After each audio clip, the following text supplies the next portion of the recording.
Welcome to our channel. Andhra రాష్ట్రంలో లడ్డూ విషయంపై ఎంత రచ్చ జరగాలో అంతా జరుగుతుంది. అయితే జగన్ గారి ఢిల్లీ పయనం అయిన తర్వాత మధ్యవర్తి చేతులెత్తేశాడట. అయితే ఇప్పుడు కుడితిలో పడ్డ ఎలకలాగా జగన్ గారే స్వయంగా రంగంలో దిగి ఏం చేస్తారనేది ప్రస్తుతం ఆ ఉత్కంఠ అండ్ ఎలా చేయబోతారనేది ప్రతి ఒక్కరిలో ఉన్నటువంటి ఆ మైండ్లో ప్రశ్న. సో ఆ అంశంపై మనతో మాట్లాడడానికి పొలిటికల్ అనలిస్ట్ జగదేవ్ గారు ఉన్నారు. సార్తో మాట్లాడదాం. నమస్తే అండి. నమస్తే. సో ఢిల్లీకి పయనమైన జగన్, ఈ మాట క్యాజువల్గా గతంలో వాడేవాళ్ళం, కానీ లడ్డూ విషయం ఇంత రచ్చలేపిన తర్వాత కూడా ఆయన ఏం సాధిద్దామని ఢిల్లీ వెళ్తున్నారంటే మధ్యలో మధ్యవర్తి చేతులు ఎత్తేయటం. ఇప్పుడు డైరెక్ట్గా జగన్ గారే ఫేస్ చేయాలి. ఏం చేస్తారు అనేది ఉత్కంఠ, కానీ విషయం అందరికీ తెలుసు. ప్రస్తుతం అదే అంశం వైరల్గా మారుతుంది. ఏమంటారు, మీ అభిప్రాయం ఏంటి? యాక్చువల్గా మీరు అన్నట్టు కుడితిలో పడ్డ ఎలకలా ఫీల్ అవ్వట్లేదండి. నిజంగా ఫీల్ అయితే ఏ పాటికే వైవి సుబ్బారెడ్డి గారు ఇచ్చిన స్టేట్మెంట్ లాగా అపచారం అయితే జరిగింది, నా హయాంలోనే ల్యాబ్ టెస్ట్ కూడా పంపించాను కదా, బట్ దోషులు ఎవరైతే కానీ వాళ్ళని శిక్షించండి, వదలకండి అని అన్నాడు. అది పద్ధతి. ఒక రాజకీయ నాయకుడిగా, మంచి స్పృహ సృజన ఉన్న రాజకీయ నాయకుడిగా ఆ మాట అంటే నిజంగా వాళ్ళ హ్యాండ్ ఉన్నా కూడా అక్కడికి స్కిప్ అయిపోవాలి. కాబట్టి నిజంగా ఎవడైతే తప్పు చేశాడో వాడిని వదలం, వాడిని అంతు చూడాల్సిందే అని మాట్లాడారు. ఈయన అలా మాట్లాడకుండా జగన్మోహన్ రెడ్డి గారు అది ఆవు సరిగ్గా పౌష్టికాహారం తీసుకోవట్లేదు, లేదంటే అసలు నెయ్యి కల్తీ అన్నారు, ఎలా చెప్తారు, చంద్రబాబు నాయుడు మతం వాడుకొని మత కల్లోలాలు లేపుతున్నాడు అని చెప్పి ఏదో చెప్తున్నారు. ఇది నేషనల్ మీడియా కూడా కవర్ చేస్తుంది.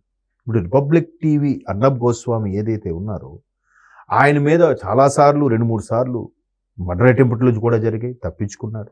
ఒక నేషనల్ ఛానల్కి చీఫ్ ఎడిటర్గా ఉన్న వ్యక్తి, ఎగ్జిక్యూటివ్ ఎడిటర్గా ఉన్న వ్యక్తి బయటకు వచ్చి ఒక ఛానల్ పెట్టుకుని నడిపించి ఆయన క్లియర్గా ప్రూఫ్స్తో సహా కల్తీ జరిగింది, పామోయిల్ జరిగింది, లాక్టిక్ యాసిడ్ మిక్స్ అయ్యింది, అది చాలా ప్రమాదకరం, దాంతోపాటు స్మెల్ కోసం ఇంకొన్ని కలిపారు, నెయ్యి లాంటి వాసన కోసం, అసలు పాలే వాడలేదు అని నేషనల్ మీడియా సాక్షిగా మొత్తం వైరల్ అవుతుంది. వైరల్ అవ్వడమే కాకుండా మీరు ఈరోజు అన్ని వార్తాపత్రికల్లో కూడా చూస్తే రోజుకొకరు స్పందిస్తున్నారు దీని మీద. ఎవరు? అనుభవజ్ఞులు. రీసెంట్గా మాజీ చీఫ్ సెక్రటరీగా ఉండేవారు ఎల్వి సుబ్రహ్మణ్యం గారు, టీటీడీ చైర్మన్గా కూడా చేశారు. ఆయన ఐఏఎస్ ఆఫీసరు, ఆయన కూడా అన్నాడు, అరే ఎంత అపచారం, మనం జనరల్గా స్వామికి గురించి ఏమైనా తప్పుగా అంటేనే సారీ ఏదో ఫ్లోలో వచ్చేసింది అని అనుకుంటాం, ఎటకారం సరదాగా మాట్లాడుకున్నా కూడా. అలాంటిది ఇంత అపచారం చేసేసి, క్షమించరాని నేరం చేసేసి, ఎంతమంది మనోభావాలను దెబ్బతీసిన తర్వాత కూడా ఇంకా who is that culprit, who is that big boss, who is that సూత్రధారి, సిట్లో కూడా ఈ పాత్రధారుల పేర్లే ఉన్నాయి కానీ సూత్రధారి పేరుని ఎందుకు చేర్చలేదు, ఈ వెనక ఉన్న ఆ అదృశ్య శక్తి ఎవరు కాపాడుతున్నారు, ఇంకా ఛాన్స్ లేదు. ఇప్పుడు అదే అందరి నోట్లో ఉండే అంశం. మధ్యాహ్నం కూడా ఒక మిత్రుడు ఒక వీడియో షేర్ చేశాడు. ఆ వీడియో ఏంటంటే మాజీ మంత్రులు ఇద్దరు మాట్లాడుకుంటున్న వీడియో, ఇప్పటికి మీరు చూసే ఉంటారు. అవును. అందులో ఏముంది, ఇది తిరుపతి వ్యవహారం కాబట్టి స్వామితో పెట్టుకుంటున్నారు, వాళ్ళకి ఇప్పటికే భయం వచ్చింది అని వాళ్ళు కూటమి వాళ్ళ మీద అనుకుంటున్నారు. స్వామిని అపహాస్యం చేశారు, వాళ్ళకి ఇప్పటికే భయం పట్టుకుంది, స్వామి ఎట్నుంచి ఏ పరీక్ష ఎట్నుంచి ఏ అపవాదం తీసుకొస్తాడో అని చెప్పి రోజా గారు అంటున్నట్టుగా ఏదో వీడియో చూశాను. సో అంటే సేమ్ నీవు వేలు చూపిస్తున్నావు అంటే 3 వేలు నీ వైపు ఉన్నాయిగా. మరి నిజంగా వాళ్ళు నేరం జరగకుండానే కల్తీ లేని పాపాల నెయ్యిని ఉంటేనే మీరు అసలేం భయపడట్లేదు. వాళ్ళు స్వామితో పెట్టుకున్నారు, వాళ్ళకి అంటున్నారే, మీకు అనిపించట్లేదా? అదే మనస్సాక్షి అంటుంది ఒకటి ఉంటది కదండి. అంతర్యామి ఎవరు? స్వామి అంతర్యామి, ఏడుకొండల స్వామి అంతర్యామి. అంతర్యామికి తెలియదు ఏముంటది, నువ్వు మనసులో ఏమనుకున్నా తిట్టుకున్నా. నువ్వు అట్లా వెంటనే కూటమి వాళ్ళకి బాగా ఉంది, నేషనల్ మీడియా కూడా కవర్ చేసింది కాబట్టి వీళ్ళకి నేషనల్ మీడియా కవర్ చేసింది కూటమి ప్రభుత్వం బురద జల్లుతుందని కాదు, ఇది కల్తీ నెయ్యి కల్తీ లడ్డు జరిగిందని చేసింది నేషనల్ మీడియా. అది వీళ్ళకి అర్థం అవ్వట్లే. ఏదో మళ్ళీ జగన్మోహన్ రెడ్డి గారికి వైకాపా శ్రేణులకి పాజిటివ్గా మాట్లాడేమేమో అనేసుకుంటున్నారు. కాకపోతే ఇక్కడ కూటమి శ్రేణులు కూడా, ఎస్పెషల్లీ టీడీపీ వాళ్ళు దీన్ని వైరల్ చేసి ఇట్లా వీళ్ళకి ఇంకా సమయం దగ్గర పడింది అన్నట్టుగా ట్రోల్స్ చేస్తున్నారు. దానికి వీళ్ళు వెంటనే ఒరే పిచ్చోళ్ళారా మా మేడం మాట్లాడింది మీ గురించి ఏంట్రా అన్నట్టు ఏదో ఎటకారం చేస్తాను. మేడం మాట్లాడారు ఓకే, కానీ ఎదుటి వాళ్ళు అంటుంటే మనస్సాక్షి ఉంది కదా, నిజంగా జరగలేదా చెప్పండి, జరగలేదా? జరిగింది కదా. ఇంత మూలాల నుంచి వేరు నుంచి చిటారు కొమ్మ వరకు మొత్తం బయట వచ్చేసిందిగా.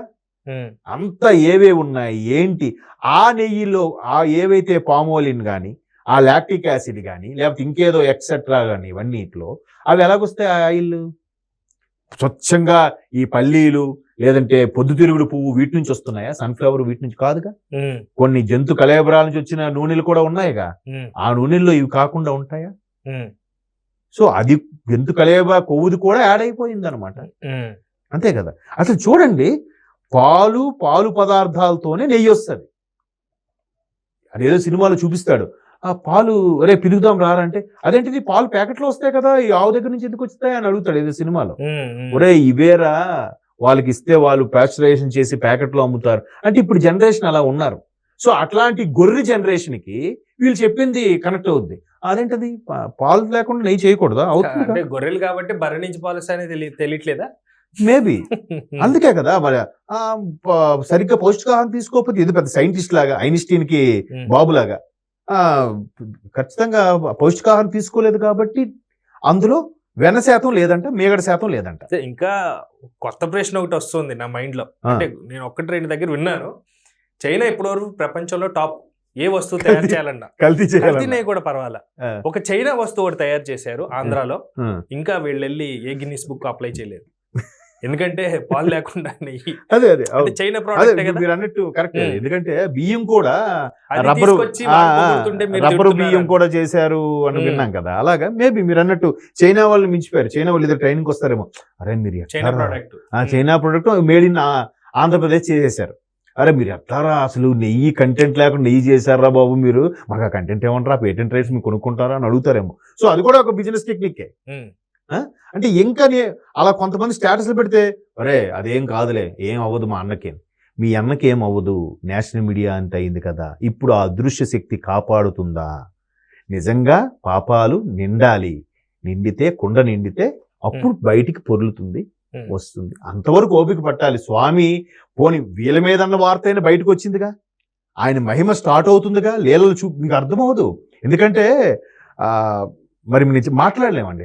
ఎంత తక్కువ మాట్లాడితే అంత మంచిది. మన నోరు చీపురంట. అటువంటి వాళ్ళు దేనికైతే ఆ నెయ్యికి స్వామివారి వాటికి కూడా కల్తీకి సిద్ధపడ్డారో, పాప భీతి లేకుండా సిద్ధపడ్డారో, మనం ఇలా మాట్లాడుకోవడంలో మన నోరు చీపురు వాళ్ళ పాపాలు మనం తుడిచేస్తున్నాడు. మనం ఏం మాట్లాడుకోవద్దు. వాళ్ళకి స్వామే సరైన శిక్ష విధిస్తాడు. మనం కాకపోతే కాస్త సంయమనం పాటించాలి, కాస్త ఓపిక పడాలి. లెక్విసి ఒక చిన్న సూటి ప్రశ్న. ఈ మధ్యన బాగా తలపండిన వ్యక్తి ఒక ఆయన మాట్లాడుతున్నారు లడ్డు విషయంలో. అంటే లడ్డులో నెయ్యి ఎలాగో లేదు, తలపండినప్పుడైనా కొంచెం బుద్ధి ఉండాలిగా. అంటే ఈ రెండు తేడతలమే కదా, పార్టీలో ఎంతవరకు ఉందనేది. సో దీనికి మీరేమంటారు?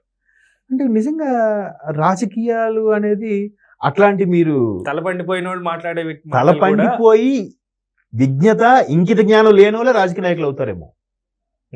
ఏం మాట్లాడాలి ఏం మాట్లాడకూడదు అని కూడా లేకుండా ఊరికే దబాయింపుతో మేమే నెక్స్ట్ అదే రాజుల్లాగా మేమే ఉంటామని సెన్స్ లో ఇంకా బతికేస్తున్నారేమో. అంటే తలపండితే జ్ఞానము బుద్ధి కూడా చాలా ఎక్కువ ఉంటాయని చెప్పి తలపండిన వ్యక్తి అనుకుంటారని తలవిగి పెట్టుకుంటే కూడా తలపండిన వ్యక్తిగా అంటే అలా ప్రవర్తిస్తున్నారని అంటారా? మేబీ అదే చెప్తున్నాను కదా, వాళ్ళకి ఎంత ట్రోల్స్ చేసినా కూడా ఇంకా వాళ్ళు ఫాలో అయ్యే కొంతమంది, వాళ్ళని ఏమనాలి, మహానుభావులు అనాలా, గొర్రెలు అనాలా, మనుషులు అనాలా, ఏమనాలో నాకు తెలియదు. అదొక సెపరేట్ జాతి అనాలా తెలియదు, వదిలిన బాణాలు అనుకోవాలా మేబో. సో ఇంకా వాళ్ళకి 2 దండాలు, అంతకు మించి మనం ఏం చేయలేం. Right. Thank you sir, thank you so much.